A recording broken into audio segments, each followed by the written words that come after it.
Pandian store சீரியல்ல அடுத்து வர எபிசோட்ல என்ன மாதிரியான ட்விஸ்ட் எல்லாம் இருக்க போகுதுங்கிறத இந்த வீடியோவில் பார்க்கலாம். இப்போ நம்ம ராஜு கதிர் ரெண்டு பேருமே வீட்டுக்கு வர்றதுக்காக இருக்காங்க.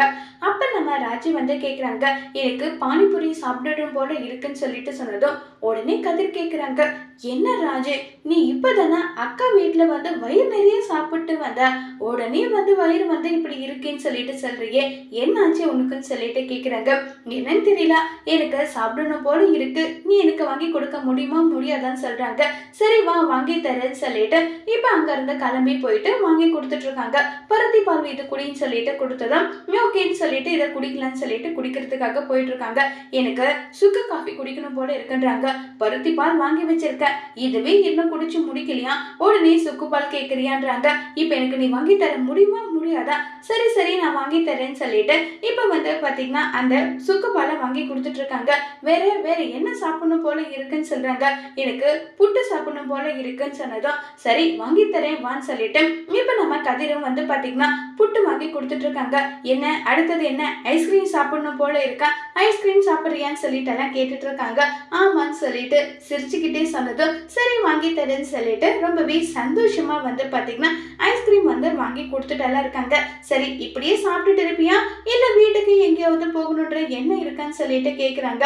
இதை கேட்ட உடனே வந்து இப்படியே சுத்திட்டு இருந்தா கூட நல்லா தான் இருக்கும்னு சொல்லிட்டு மனசுல நினைக்கிறாங்க. நினைச்சாலுமே வந்து அதை வந்து வெளியில ராஜி வந்து சொல்றது கிடையாது. சரி வா வீட்டுக்கு போகலாம்னு சொல்லிட்டு கதிர் வந்து வீட்டுக்கு கூட்டிட்டு வந்ததும் அன்ரொமான்டிக் பர்சனை கல்யாணம் பண்ணிக்கிட்டு எதுக்காக தான் நம்ம இப்படி பண்றோமோன்னு தெரியலன்னு சொல்லிட்டு ஒரு பக்கம் ராஜி வந்து நினைச்சிட்டு இருக்காங்க. என்ன ராஜி என்ன சொன்னு சொல்லி கேக்குறாங்க. அதெல்லாம் உண்மை இல்லைன்னு சொல்லிட்டு கதிர் கிட்ட கோச்சிக்கிறாங்க. இப்படியே சாப்பிட்டுட்டு இருந்தா போலீஸ் ட்ரைனிங் எல்லாம் எப்படி என்ன நடக்கிறது என்ன பண்ண போறதோ தெரியலன்னு சொல்றாங்க. அதெல்லாம் அப்புறம் பார்த்துக்கலாம், நான் கேட்டதை எனக்கு நீ வாங்கி கொடு அவ்வளவுதான் சொல்லிட்டு ராஜி ஒரு பக்கம் சொல்லிட்டு இருக்காங்க. அடுத்ததா வந்து சக்திவேலோட வீட்டை காட்டுறாங்க. சக்திவேல் வீட்டுல உட்காந்துட்டு எல்லாரும் சாப்பிட்டுட்டு இருக்காங்க. அப்ப நம்ம பழனியால மட்டும் கொஞ்சம் கூட சாப்பிடவே முடியறதில்ல. பழனி ஒரு பக்கம் ரொம்பவே வருத்தப்பட்டுட்டு இருக்காங்க. அப்ப வந்து கேட்டுட்டு இருக்காங்க, ஏண்டா சக்தி ஏண்டா இப்படியும் இருக்கான்னு சொல்லிட்டு, அண்ணன் எனக்கு சாப்பாடு பிடிக்கல, சாப்பாடு எனக்கு பிடிக்காமையே இருக்குன்னு சொல்றாங்க. ஏண்டா எதுக்காக இப்படி எல்லாம் நீ பேசிட்டு இருக்க, தயவு செஞ்சு கொஞ்சம் பொறுமையா இரு.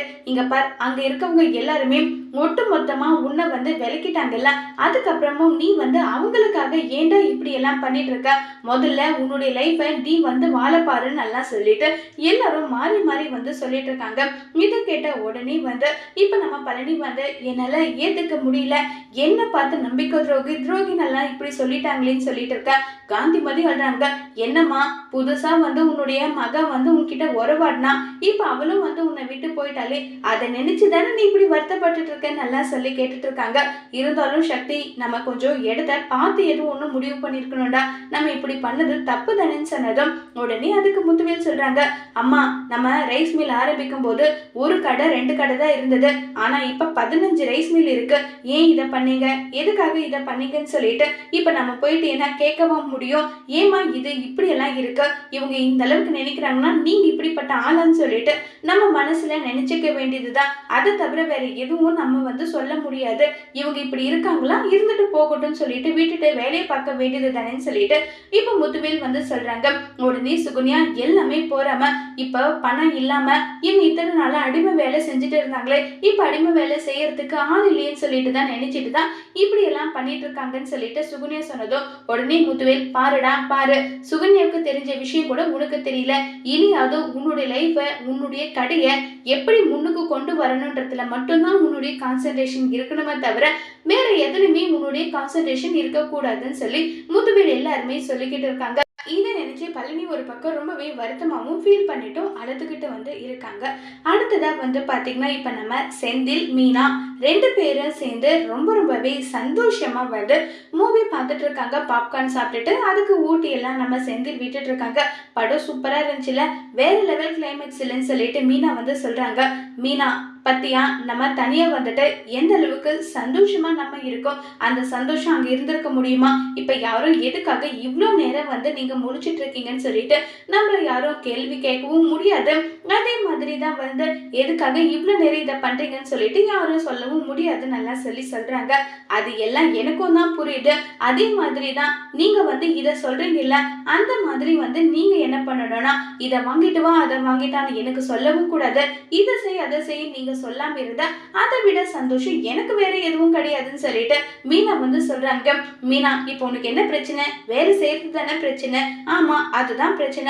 சரி, அதை நான் பார்த்துக்கிறேன்னு சொல்லிட்டு மீனா கிட்ட வந்து செந்தில் சொன்னதும், என்ன பண்ண போறீங்க? வீட்டுக்கு வேலைக்காரங்க யாராவது வைக்க போறீங்களான்னு சொல்லிட்டு கேட்குறாங்க. ஆமா, ஒருத்தர் இல்லை 2 பேருன்னு சொன்னதும், என்னது 2 பேருன்னு சொல்லிட்டு மீனா வந்து ஷாக் ஆகுறாங்க. ஆமா, அந்த 2 பேர் யாரு தெரியுமா? நீயும் நானும் சொல்லிட்டு சொன்னதும் உடனே ரொம்பவே வந்து ஷாக் ஆகுறாங்க.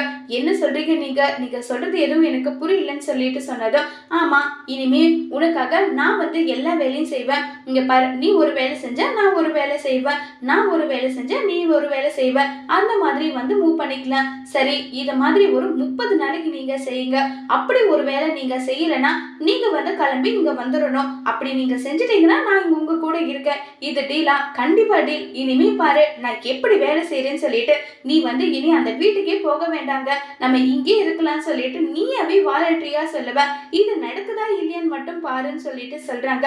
இதை கேட்ட உடனே வந்து ரொம்பவே சந்தோஷமா செந்தில் அங்கிருந்து போறாங்க.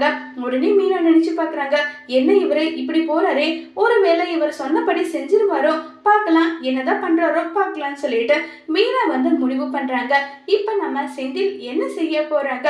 மீனா நினைச்சபடி வந்து எந்த வேலையும் செய்ய முடியாம அங்கிருந்து மறுபடியும் கிளம்பி பாண்டியனோட வீட்டுக்கே போவாங்களா, இல்ல நம்ம மீனா சொன்ன மாதிரி எல்லா சேலஞ்சிலையும் வின் பண்ணி மீனாவை தனி கொடுத்தனத்துல இருக்க வைப்பாங்களாங்கிறது எல்லாம் வரப்போற எபிசோட்ல வெயிட் பண்ணி பார்க்கலாம். தேங்க்யூ.